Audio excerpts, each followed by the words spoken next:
बंगाल में एक महिला हर सुबह उठती थी, 4 घरों में झाड़ू लगाती थी, बर्तन मांजती थी और महीने के अंत में हाथ में यही कोई कुल मिलाकर 2500 के आसपास आता था।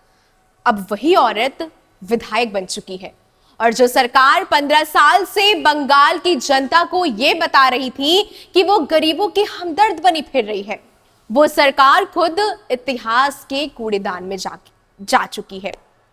यह कहानी सिर्फ एक जीत की नहीं है, यह कहानी उस व्यवस्था के मुंह पर एक जोरदार तमाचा है जिसने 15 साल तक एससी वर्ग को वोट बैंक की तरह इस्तेमाल किया और बदले में दिया क्या?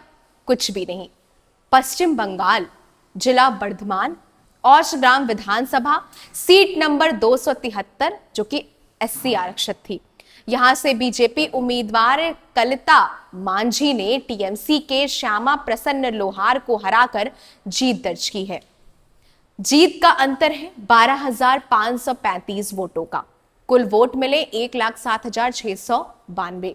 लेकिन असली खबर ये नहीं है, असली खबर ये है कि कविता मांझी गुस्करा नगर पालिका के मजपुकुर पार इलाके की रहने वाली है। वो 4 घरों में घरेलू काम करती थी, झाड़ू पोंछे सफाई, और हर महीने में सिर्फ जो है वो 2500 के आसपास कमा पाती थी। यह वही बंगाल है जहां टीएमसी सरकार ने 15 सालों में हजारों करोड़ों की परियोजनाएं महिलाओं को दी थी।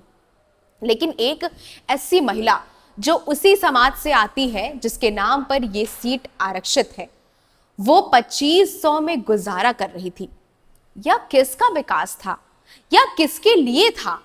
2021 के विधानसभा चुनाव में भी कलिता मांझी बीजेपी के टिकट पर उतरी थी, लेकिन टीएमसी उम्मीदवार से हार गई थी। अब जरा सोचने वाली बात यह है कि 2021 में हार के बाद एक आम घरेलू कामगार आदमी क्या करता है? अधिकतर लोग टूट जाते हैं, मैदान छोड़कर चले जाते हैं, लेकिन कलिता मांझी ने काम जारी रखा, झाड़ू भी लगाती रही और राजनीति भी करती रही। और 2026 में जब पूरे बंगाल की जनता ने तय कर लिया कि 15 साल के टीएमसी शासन का अंत होना चाहिए, कलिता मांझी उस बदलाव का चेहरा बन गई। अब सवाल यह है, टीएमसी सरकार ने एससी वर्ग के लिए जो योजनाएं बनाई, जो वादे किए, वो आखिर कहां गए? जिस सीट का नाम ही एससी आरक्षित है, उस सीट की एक महिला दशकों तक 2500 में गुजारा करती रही और सत्ताधारी पार्टी को कोई फर्क भी नहीं पड़ता रहा। ममता बनर्जी ने बीजेपी की जीत को गैर कानूनी बताया, कहा कि वोट लूटे गए। लेकिन ममता जी, जनता ने जो लूटा है वो आपसे अपना भरोसा वापस लिया है। जिस बंगाल में आपने 15 साल राज किया, वहां एक एससी महिला सफाई कर्मी थी और आज वो एमएलए हैं।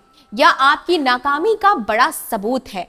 कलिता मांझी की जीत यह लोकतंत्र का सबसे खूबसूरत उलटफेर नजर आता है। बंगाल ने जो फैसला दिया है वो सिर्फ चुनावी नतीजा नहीं है, यह 15 साल की तानाशाही, भ्रष्टाचार और एससी एसटी के नाम पर वोट बैंक की राजनीति का हिसाब भी है। आगे की अपडेट्स के लिए बने रहें जनपद के साथ। धन्यवाद।